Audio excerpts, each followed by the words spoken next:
Hi everybody, it's Colin here from Woodthorpe International.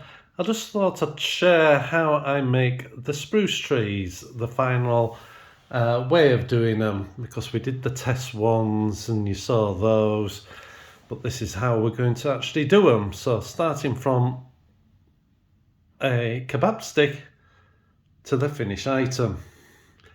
Very random the way you make them. Not going to be one the same. So that's the finished product. So the first thing is to go from a plain white stick to a stained stick. So we grain them first and then put the oil on. That is one of the same colours we used on the trestle bridge, because there was 3 different colours on there, but we're just putting one onto the actual tree trunks. And then you have to put the wire on. So that's one with wire on. We put them big, slightly bigger, and then trim it to the shape we want. Basically, it's wider at the bottom, thinner at the top with the new growth on. So there's no set way, it's just random how it's done. Now to get the holes in, there's hand drills, there's battery operated drills like this one, and you've got your stick. Now, one way you can do it is have it on a block and use the drill to drill through. But as I'm sat looking at it here, I can't see the drill bit. Now, if I higher it up a bit, I still can't see the drill bit because the actual bit is so fine, it's got to go into the chuck a lot. And that is a 0.7 drill bit. The wire is 0.5. So the way I've decided to do it is I've taped the trigger button up because it doesn't have a pull and lock, and I take the battery on and off for when I want it to, to turn it on and turn it off. And then what I do is I have it right up against the edge of the table. I sit up against the actual drill bit, the drill itself, so I say, not the drill bit, and I put the wood on the drill and I pull it through, pull it out, move it, turn it a bit, and then do the same again and again until I put the number I want in. Now I do it with 2 hands, one at each side, more control, but I'm just showing you how it's done. So that's how I get the holes in. And with the wire, when it's actually in the actual through the tree trunk, I then put some bits of glue on, a bit of super glue. I don't know if we're going to be able to see it, but there are some blobs of glue touching the wire and touching the wood. Maybe you can just see it on there, it's just stuck out a little bit. Using green wire now, did start off using silver and it covered, but it didn't cover right up against the tree trunk. Now, that's how we want it. We want it to be thinner near the tree trunk and thicker near the end. But with the silver, it didn't look right. So at least the green looks like a bit of mossy twig kind of thing. Now the wire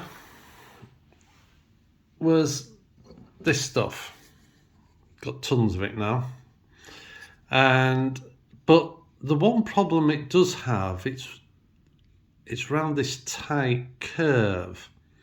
So what I do is I stretch it and pull it round this bigger curve, and wind it onto that and pull the bends out, and it's better for going through the tree then.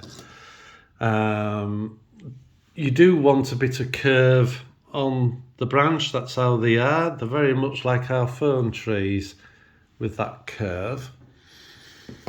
So then we have to start putting some static on.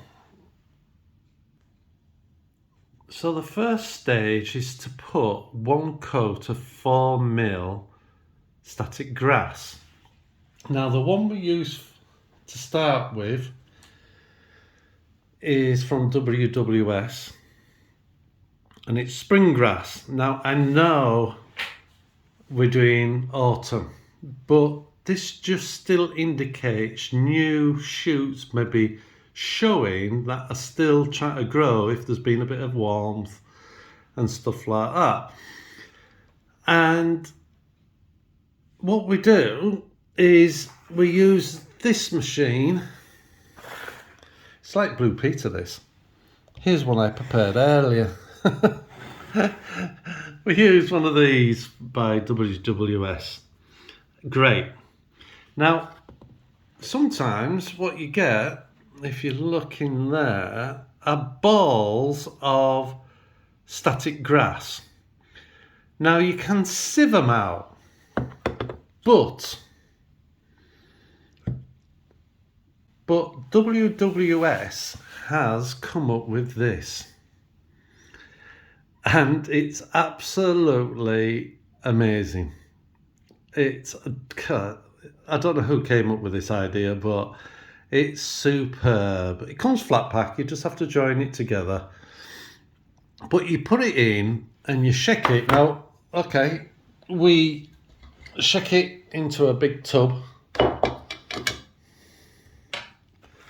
and just rattle it in, and these balls just disappear. It really is. It's like magic. You think, no. And the funny thing about it is, the little balls don't fall through when you're shaking it, but they just disappear into static grass, and you have this big pile of static grass in here. Now, what we still do with this is we still sieve it on. Now, we do that only because if you put it on with your hand and drop it on, it goes clumpy. And it works so much better if you spread it out all the way around and flat. So there's not a big mound of it or anything like that. And we only put on enough to do each process. Because again, the less on, the better it works. 6mm does not really work with one of these. It doesn't come up enough. So you have to, if you wanted to use 6mm, you use a normal applicator. But you just clip that bit onto the tree. You've sprayed your tree. Now, we have used this by WWS, and we've used this. The only reason at the moment for using this one is the end of that end has blocked up. So when I buy a new one of these, I'll put the end on and use this one up. But this works. It works very well indeed. You just spray it on. We spray it into a box and then turn this on and up it flies, and great. Turn it off, reload it, and then we put a second coat on. I think this is the second coat one, yeah. So then we put a second coat on, and you can see there's more on. So if I just bring that one back, you'll see the difference between the two. But because spruce trees tend to grow with all their growth coming down underneath the branches, you have to give it a haircut. Well, that's what we do. And you can see we've cut the tops off. Doesn't matter if it's not spot on. They don't want us to be spot on. But that's how the thing would look. So the next thing to do, using this box applicator, we use 2mm WWS autumn grass. And we do the same thing, any balls, we run it through this fantastic piece of kit and sieve it onto there, and then apply one coat, and it then looks like this.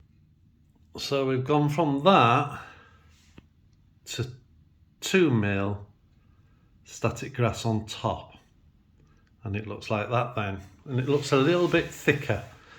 And we don't then trim the tops. If they stick up a bit, that's fine. That's what we were looking for.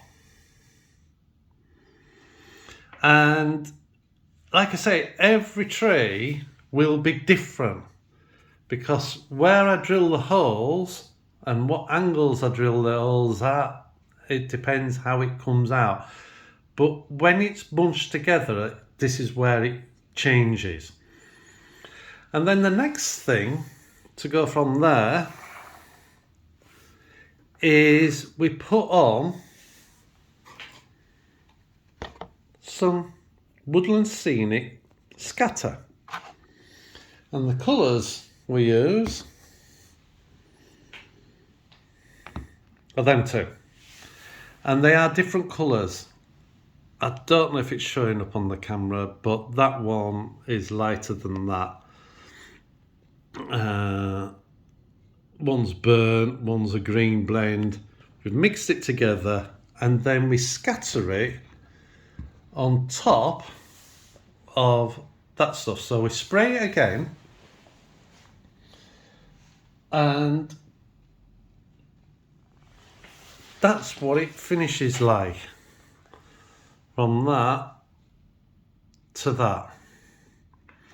Now, a process I haven't said we have to do, well, it's better to do it as you're doing it.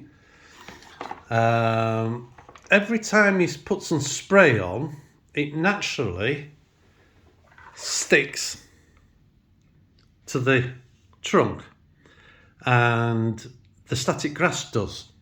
So you have to pick it off. And we just use some tweezers, and we just rub it up, grab it and pull it off. It's easy to do. It doesn't matter if some bits actually stick to the trunk, because that's little bits of growth. But what we do is we put it in a container and don't try and reuse it, because there's bits of glue on it. Now that's not all one piece, that's all different bits, but it won't sieve through, it won't go through the applicator right, so just chuck those bits away. So we do it on each process right up until that one, the finish. We just put the scatter on, and as you can see, some of the scatter has gone onto the trunk, and you can see the different colours, and it's thinner nearer the trunk when the bigger branches, it's more fluffy when it's at the actual smaller pieces, because it's easier for everything to get in. But we're wanting it to look like this. This is why we've done it. We've practiced and we've come up with this. Might not be everybody's cup of tea or coffee, but it's ours. We're happy. Now, another thing we've done is to do the top like that all the way down, but change the colour at the bottom to look very dead. Now, when I've gone into the woods with my dogs when I was a lot younger and I could run around right inside the forest itself, a lot of the branches were all dead because the light couldn't get to them, so they just used to die off and just be stuck there. And that's how, you get the pine needles coming off and stuff onto the forest floor. So we've done one very dead looking and then changed it to the top, and we've done one with only slight bit of grey, a slight bit of dead looking bits on it, and then the same at the top. And the idea is they look really tatty in a way. There's nothing universal. They're not like what we call some trees bog brush trees. But they're all random. But when you put them together to make the forest or a group of trees like they do with redwoods, you get this effect. So when they're all together, just try and move some of the stuff, you get this, as you look into the woods, this effect of, it's a bit deader down there. Now, the length of those sticks will be shorter anyway, and there's the lighter version, and there'll be those ones where there's still a bit more green on might be closer to the front, and the deader looking ones further back, and the effect should be spot on. Now, we will do some of those golden ones like at the bottom there all the way up to the top to give it a dead feel, because every now and then you do get dead ones in a mass of trees, but they'll always be generally greener at the top and on the outside of the woodland than there will be in the middle. So that's the effect we're trying to give it. And, to be quite honest, well chuffed with that. And because you put them closer together, they don't look as,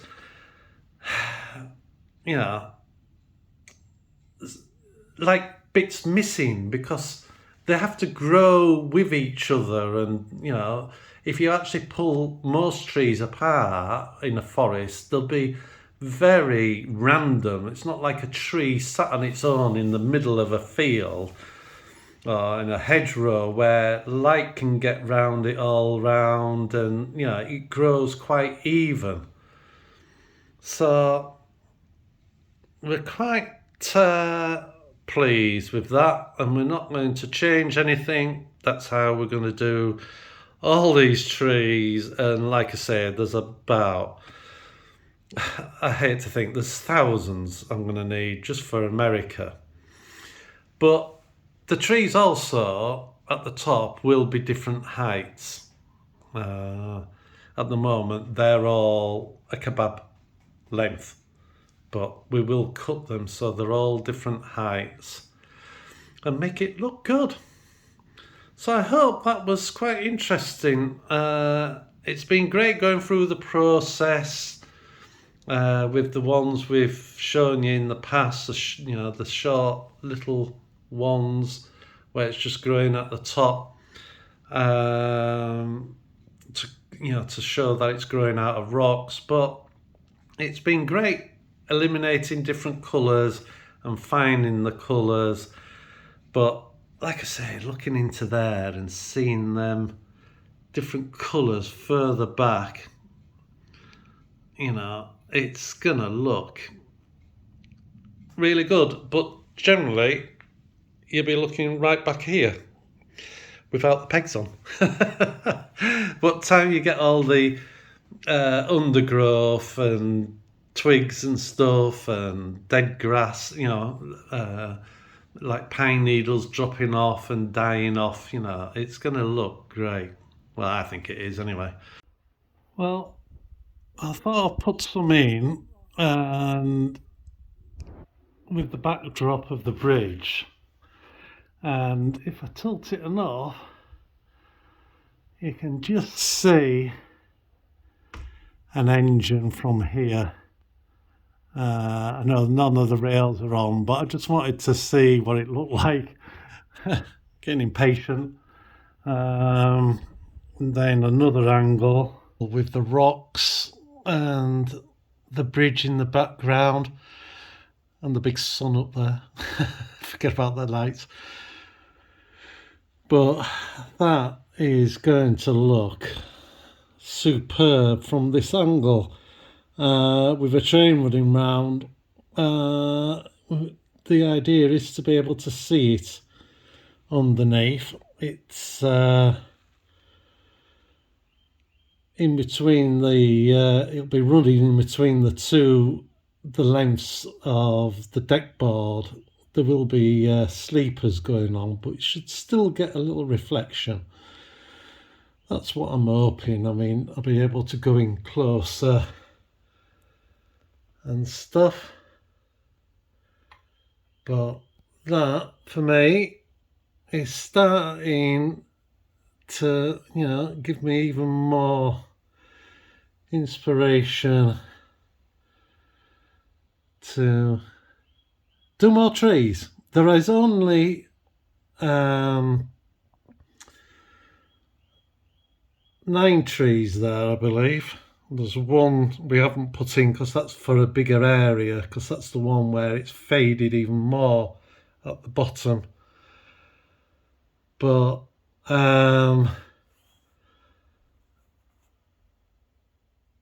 if 10 is made, there's possibly 9,990 to go, because not of just spruce trees from all the countries. And there's going to be over, I would say 2,000, 3,000 in here. Of, again, not just spruce trees, but if I get up off the floor, yeah, there's 9 trees here. But there's going to be a damn sight more to get in here. There'll be at least another 10. There'll be a few on this side. There's going to be a lot growing up from about this level up here. Then there's an odd one inside there. There'll be some on that bit. Gotta get up. Excuse me. You can see train there. But with this all growing over here, and then the lake, there's going to be trees surrounding all this area, over where the track is basically. There'll be all trees, and then, as I said, over there's going to be a big mountain full of trees with the heritage area to show how they got the logs down the mountain. So there's a few over there, never mind what's going to be scattered about on the rest of the layout. But there will be different types. These are just going to be spruce here, and over there, with odd ones scattered, probably over there and here.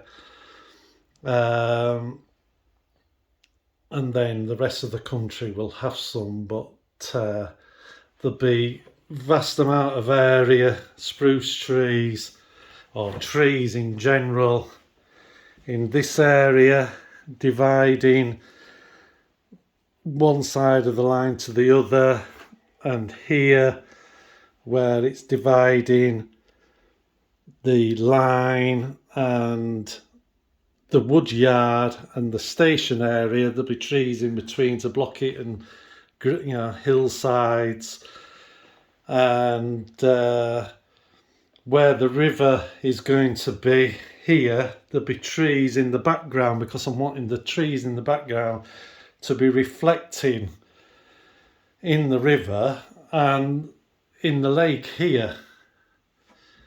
Wherever I film, from whichever angle looking over the trees, I'm hoping there's going to be reflections of the trees in the lake, which there should be. And then it overflows here and then runs down the waterfall to come out in between. But even looking from this angle, you know, it's just going to be superb. I'm sure. And get all more colour in. And other things I've done, I've put twigs on what's broken off branches in time as they've been growing. And again inside there to make it look like branches have broken off, and then there'll be the water coming down there. So like I say, thanks very much for watching, and I'll speak to you in the next video. Bye for now. Bye.